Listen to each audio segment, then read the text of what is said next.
Burada gördüğünüz üzere arkadaşlar 2,5 hafta önce eBay'de bir hesap açmıştım. Sizlere nasıl sıfırdan para kazanılacağını stoksuz bir şekilde göstermiştim. 2-3 tane güzel bulan ürünü listelemiştim ve akabinde hemen satış gelmişti. 107 pound. Peki bugün ortalama olarak 2,5 hafta geçti ve hesapta arkadaşlar inanılmaz gelişmeler oldu. Ama her şeyden önce sistemde nasıl kargo takip problemini çözdüğüm için hesabın nasıl ilerlediğini şimdi sizlere göstereceğim. Şu an o eBay hesabını da açıyorum arkadaşlar ve sizlere o hesabın sadece ikinci haftasının 2,5 haftaya girdi şu an ortalama olarak. Toplamda 1325 pound para kazandığını gördük. Şimdi bu video çok önemli bir video. Neden? Çünkü arkadaşlar inanılmaz derecede kargo takip numarasıyla ilgili eksik ya da yanlış bilgiler var ve kesinlikle buna artık el koymam gerekiyor. Çünkü o dedikleri takdirde yaparsanız hesabınızın sağlığı çok riske girecek. Ben birkaç tane video gördüm. Takip sorunu çözüldü. Artık böyle bir problem yok. Ve yine insanlara bir şey satma çabası, yine kargo numara çevirisi, yine kredi vesaire vesaire.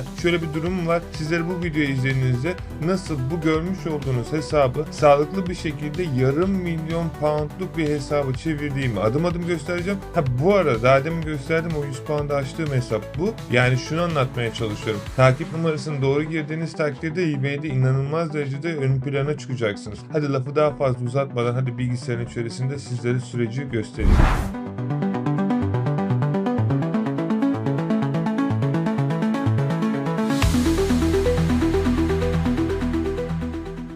Şimdi arkadaşlar ilk önce bu görmüş olduğunuz hesap size açmış olduğum o ilk başta 2,5 haftaki hesap. eBay'de şu an limitimi yarım milyon pound'a çıkardım. 400.000 pound'a. Bu ne demek? Ben 400.000 pound'luk ürün listeleyebilirim demek. Düşünsenize arkadaşlar. Yani bana ait olmayan on binlerce ürünü algoritmada hangisini sattığını bildiğim için listeliyorum. Listeledikten sonra ürün satılıyor. Ürün satıldıktan sonra bu ürünü ben müşteriye sistem otomatik olarak gönderiyor ve bundan sonra da çok rahat bir şekilde arkadaşlar sistemde eBay bana ödemesini yapıyor. Hatta eBay bana her gün düzenli olarak arkadaşlar ödemelerini yapmaya başladı. Yani buradaki senaryoda artık düzenli olarak her gün eBay ödemelerini yapıyor bana. Şimdi bu çok güzel bir şey ama önemli olan şey burada ben daha kargo takip numarasını çözemedim. Peki kargo takip problemini çözemeden eBay'de devam ederseniz ne olur? Ya da diğer arkadaşların anlatmış olduğu kargo problemlerini çözdüm dedikleri formülü denerseniz ne olur? Gelin sizlere bunları kısa bir şekilde anlatayım. Şimdi birinci senaryo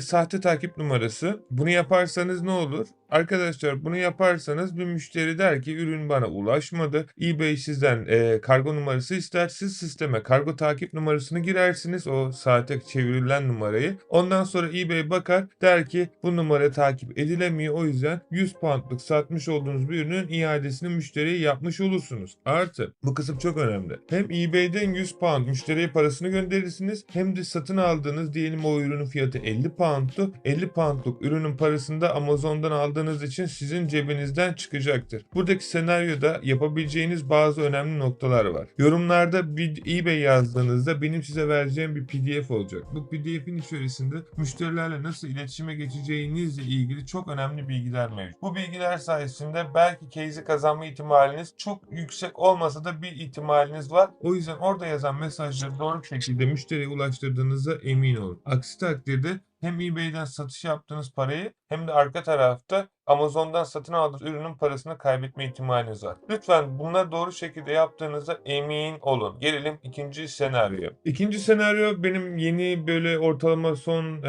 benim video çektikten 2-3 hafta sonra yayınlanan bazı videolar. Bunlar işte sizlere UPS, USPS, DHL gibi firmaların kargo çevirilerini yapabileceğinizi söylüyor. Şimdi çoğu arkadaş diyecektir ki abi iyi tamam o zaten eBay'in istediği değil mi Akıncım öyle değil miydi zaten eBay bunu istemiyor muydu? Zaten bilmem firması bilmem danışmanlığı inanılmaz derecede çok danışmanlık var. Bunlar zaten bana bunu sağlıyor. Bildiğiniz üzere arkadaşlar Trucker Fest'i ben ilk kurduğum zamanlarda yaklaşık 3-4 yıl önce zaten aynı şeyi yapıyorlardı. Şimdi niye ben yapmıyorum ya da biz niye yapmıyoruz şu anki aşamada neden yapmıyoruz? Çünkü eBay bunu desteklemiyor. Desteklenmediği bir şey insanlara satmanın bir manası yok. Çünkü kargo çeviriyi sisteme giremediğiniz zaman teknik olarak yapmış olduğunuz çevirinin bir mantığı yok. Bu ister benim yazılımım olsun, ister başkasının bir yazılımı olsun. Beni ilgilendirmiyor. Beni ilgilendiren şey buradaki senaryoda eBay platformunda satış yapıyorsak eBay bizden ne istiyorsa onu eBay'e sunabilmek. Arka tarafa baktığımızda bu yani şeyi çok iyi anlıyorum. Herkes bir şeyin yardımını sunmak istiyor ve bir şeyi pazarlamak istiyor. Bu çok normal bir şey arkadaşlar. Sonuçta siz de oturup araştırıp onlarca saatinizi verip insanlara çözüm araştırdığınızda elbet bunun bir karşılığını almak isteyeceksiniz. Bu genç girişimci arkadaşlar gerçekten takdir ediyorum ama anlatılması gereken şey bu şekilde de olmuyor. Yani teknik olarak eBay kabul ediyor ama yaparsanız hesapta verilen kargo takip numaraları daha önce UPS, USPS'in üzerinden verilmiş müşterilere takip numarası. Yani bu ne demek? Örnek veriyorum. Siz müşterinizin adresi diyelim Londra'da, size verilen adres de teknik olarak Londra'da olacaktır ama başka bir adreste olacaktır. Ve müşteri eğer derse ki yine bana ürün ulaşmadı. Siz diyeceksiniz ki tamam al takip numarası burada, ben eBay'i listeliyorum. Bu numarayı kullanabilirsin. Ama müşteri inatla diyecek ki ikinci sefer ya ürün gelmedi. O zaman ne yapacaksınız? O zaman eBay diyecek ki dur ben şu takip numarasına bir bakayım. Müşterinin adresi örnek veriyorum falanca diyelim Türkiye'den anlayan arkadaşlar için söyleyelim mesela. Diyelim ki İstanbul Beşiktaş'ta adres gözüküyor.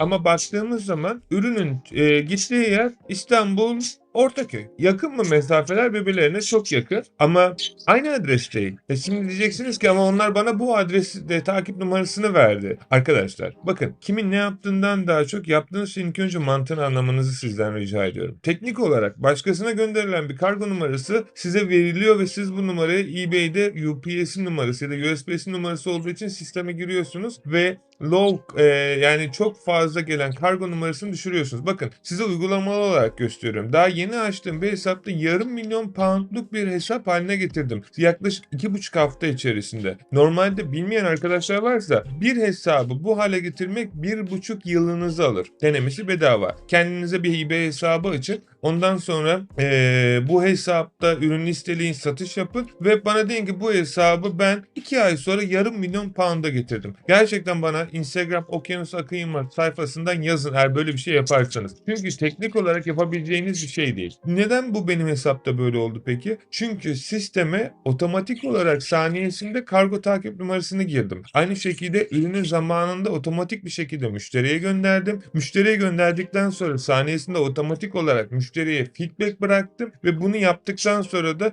ürünün zamanında ulaştım. Çokça kişinin yaptığı en büyük hatalardan bir tanesi. Özellikle Amazon'da dropshipping yapmaya çalışan genç girişimci arkadaşlarım kargo takibi ertesi gün süresinde ulaşacağını söylüyor. Bence bunu yapmayın. Belirli bir 3 ile 5 iş günü koyun ki ertesi gün müşteriye ulaştığında zaman müşteri güzel yorum yazıyor. Herkes ertesi gün kargo yazıyor ve müşteri alamadığı zaman hemen kötü yorum yapıyor. Yarın gelmese bile. Çünkü insanlar alırken onu düşünerek alıyor. Ben de öyle. Bir şey almak istediğim zaman kendime ertesi gün gelecekse ona göre alıyorum ve ona göre gerekirse fazla para veriyorum. Hatta kargo ayarlarında benim ertesi gün almak isteyen müşterilere ekstra para ödettiğimi bilirim ve ben sırf bazı dükkanlarımda kargo parasından kazandığım para eBay'de yaptığım satışlardan daha çok olmuştur. Yani bu da işin ayrı bir konusu ama buna değinmeyeceğim şu an. Benim konumuz çünkü kargo numarası. Peki ya iyi hoş her şeyi anlattın.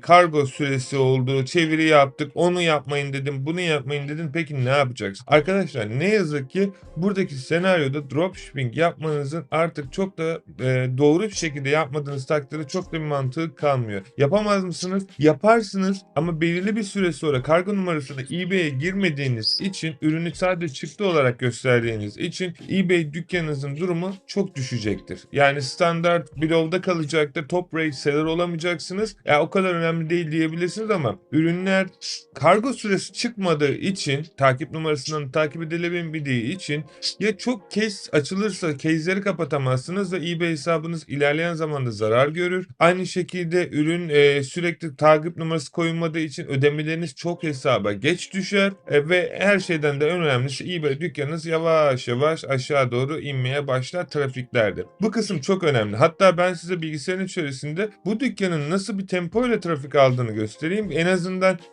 hani görsel olarak da bazı şeyleri görebilirsiniz sevgili arkadaşlar. Bu çok önemli. Çünkü bir şeyi anlatırken bir şeyi yapmak da gerekiyor bana göre. Şimdi bunu yapmadığınız takdirde şimdi bilgisayarın içerisine geldim. Bakın bu hesabı ben 7 Ağustos gibi gibi bir sürede açmışım ve baktığınızda çok fazla böyle şey yok. Ufak ufak reklamlar çıkmışım. Dükkanın son hali bakın nerelere doğru gidiyor. Neredeyse günlük 150 bin impression alınıyor ve hepsinin oranda ne kadar çok arttığını görüyorsunuz. Hepsi yeşil ve aynı şekilde satışlar da onunla beraber aynı şekilde geliyor ve her geçen gün de artıyor. Peki bu nasıl mümkün? Yani bunu nasıl yapıyorsun? Diğerleri niye yapamıyor ya da yapıyorsa niye bize söylemiyor? Ben size dürüst olayım. Yaklaşık 15-16 seneden beri bu platformda satıcıyım. Hem dünyanın farklı ülkelerinde fiziki olarak bulunarak bu platformlarda satış yaptım. Farklı ülkelerdeki eBay'lerde de satış yaptım ve yaklaşık on binlerce kişinin hesabını yönettim. Ve algoritmanın anladığı eBay'in kazinisi denilen bir sistem var. Bu sistemi doğru anlamadığınız takdirde ne yaparsanız yapın ne yazık ki boş. Burada benim size önerim. Bundan sonra ne yapacaksınız ya da ne yapmanız gerektiğini tavsiye ediyorum. Arkadaşlar ben otomatik bir sistem kurdum. Buna kayıt olmak zorunda değilsiniz. Bakın bu otomatik sistemi zaten sadece eski öğrencilerime alıyorum.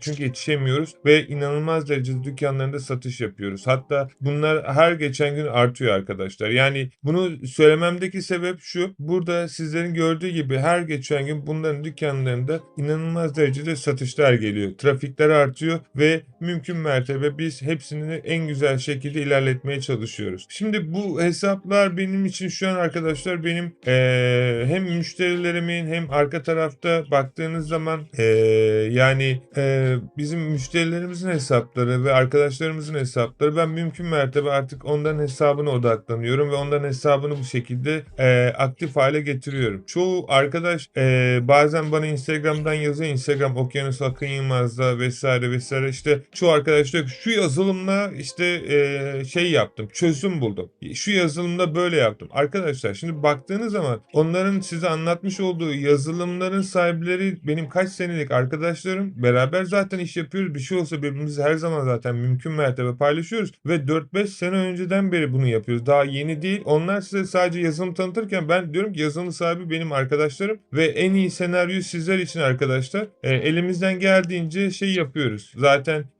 hani güzel bir şey çıktığında ben de bilgilendiriyorum. Bunu niye size gösteriyorum? Ya bunu göstermemin sebebi şu. Zaten bunu ben de yapıyorum. Yani teknik olarak benim bir şey anlatabilmem için bakın bu dükkanda 77 bin poundluk satış yaptım. Bu benim eski eBay dükkanlarından bir tanesi. Yani oluyor mu? Oluyor. CJ Dropshipping videoları çekiyorlar. CJ Dropshipping kendi sayfasında beni anons ediyor kaç yıl önce. Ya burada eğitimlere baktığınız zaman eBay yazdığınızda bütün eğitimler bizim eğitimler çıkıyor. Diğer satış platformlarında. Yani bunların neden gösteriyorum? Göstermemin sebebi yani aslında CJ ile yapmış olduğum onların kanalındaki video. Burada yine Autodesk'te Lior'la yapmış olduğumuz yayın. Yine Zikanatik'le yapmış olduğumuz yayın. Çok güzel videolar var. Hem onlar kendi kanallarında paylaştı hem de ben de aynı şekilde. Burada sürekli olarak dünyada en çok satılan 3.'üydü sonra 1.'ye çıktı. Sonra da ben şey yaptım.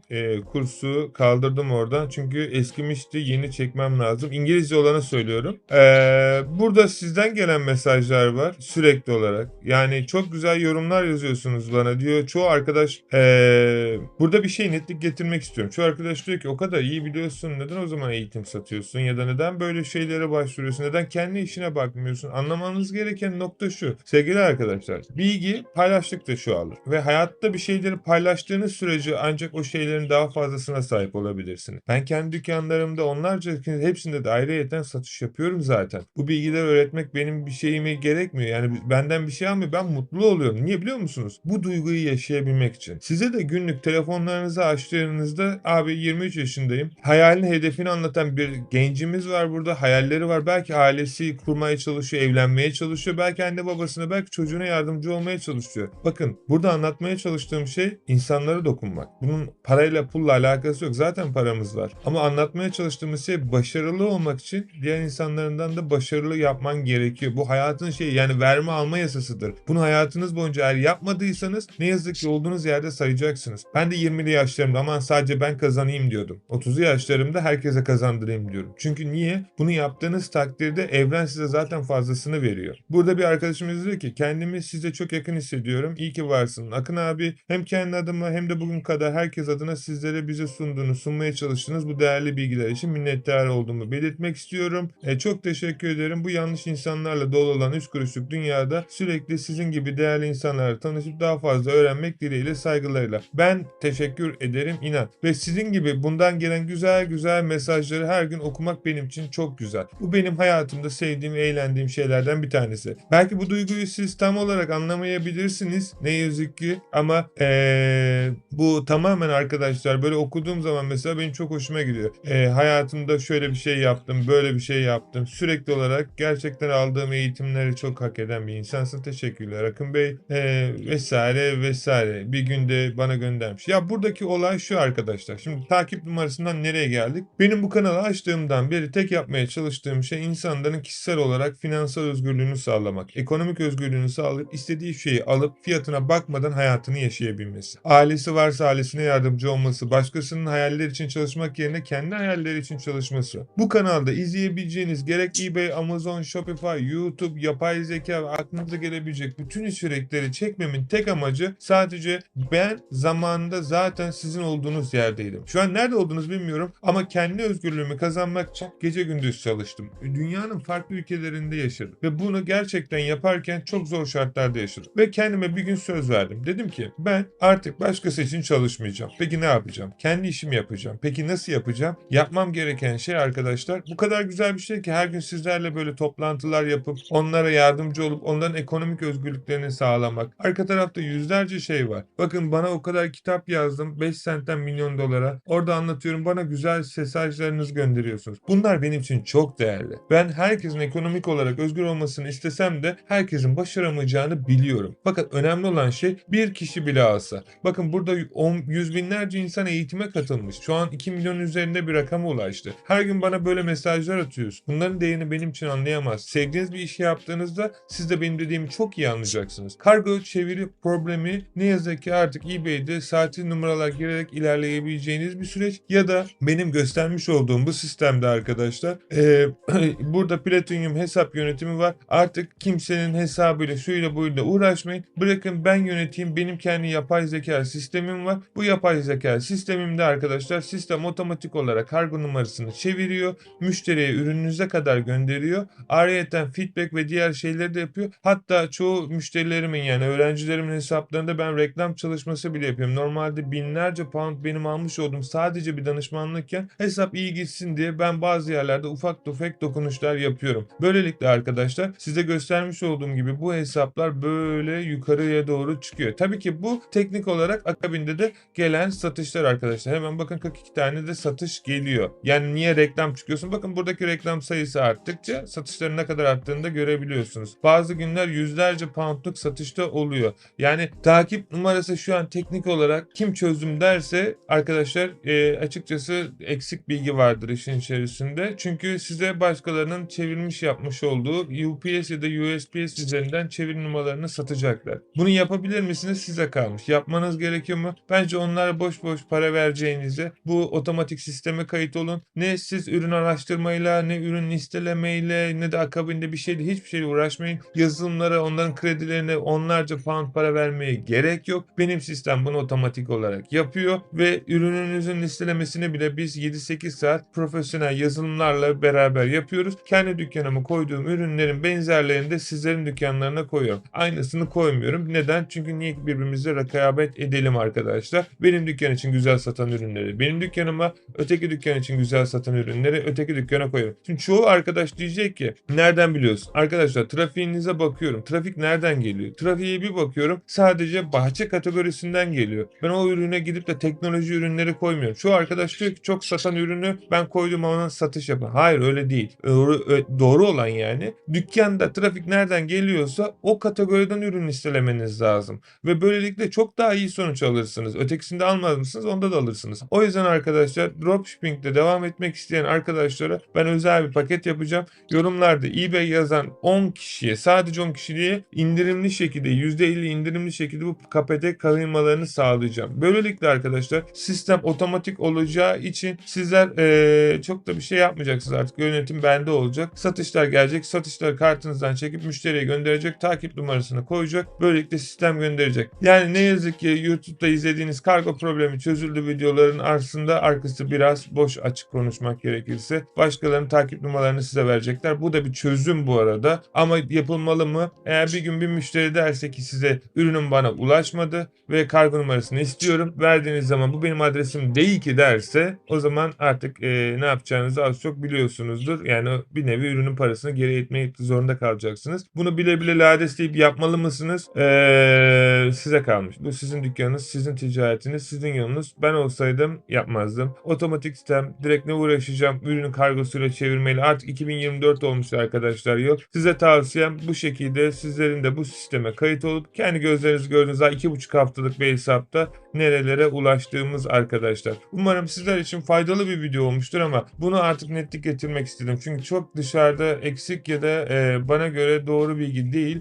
Bu bilgiler paylaşılıyor ve insanlar izliyor ve bunu doğru sanıp bana yazıyorlar gün sonunda. Kim nereden kimin videosunu izlese bana yazıyor YouTube'dan, abi böyle demişler, abi şöyle demişler, falanca danışmanlık şunu söylüyor, falanca bilmem danışmanlık. Benim diyebileceğim bir şey yok ve beni de ilgilendirmiyor kimin ne dediği ama böyle bir şey yaptığınızda olacak sonuçlar ne yazık ki arkadaşlar hesabınıza zarar vereceği için benim bu videoyu çekmem gerekiyordu. Uzun bir video oldu biliyorum ama bunu artık netlik getirmek istedim. Katılmak isteyen arkadaşlar da yorumda eBay yazsın. Benim verdiğim linkten %50 şekilde sadece 10 kişiyi alabilirim arkadaşlar. Arka tarafta çok yer var çünkü yani doluyuz. 10 kişiyi almamın sebebi de bu şekilde takip problemini böyle yavaş yavaş çözerek herkesin hesabında ilerlemek. Yoksa ötekilerin yani bu durumu çözülmediği takdirde eBay dükkanınızın aslında teknik olarak bir şey de kalmayacak. Her neyse sizi çok seviyorum. Umarım faydalı olmuştur bu video. Artık falanca filanca danışmanlık şunu buldu diye bana da yazmazsınız. Bu videoda her şeyi net bir şekilde anlattım. Yani teknik olarak bunun bir çözümü yok. Kargo numarası artık eBay kabul etmiyor. Yeni bir kargo şirketi çıkartana kadar ya da belki ben açarım böyle bir kargo şirketi. Ama ta ki o zamana kadar arkadaşlar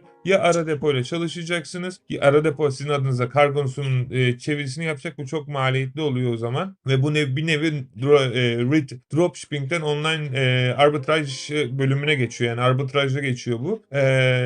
Artık dropshipping olmuyor yani. Bu biraz masraflı, bayağı bir masraflı. Kargoyu yeni alacaklar, çevirecekler vesaire vesaire. Ya da ikinci senaryoda otomatik sisteme geçeceksiniz. Ne kargo numarası ya da ne takip şeyiyle uğraşmayacaksınız. Bunu yapay zeka sizin adınıza yapacak. Dedikten sonra sizi çok seviyorum. İyi ki varsınız. Ta ki görüşene kadar yorumlarda eBay yazıp katıldığınızda unutmayın. %50 indirim hakkınızı da isteyin. Sırf 10 kişi için geçerli. Ondan sonra gelecekler için ne yazık ki arkadaşlar yine normal orijinal fiyatından olacak. Çünkü yer yok. Yer olsa elimden gelen her şeyi yapmaya çalışıyorum. Çünkü kurulumları kolay değil. Ta ki o zamana kadar kendinize çok ama çok iyi bakın. Hoşça kalın.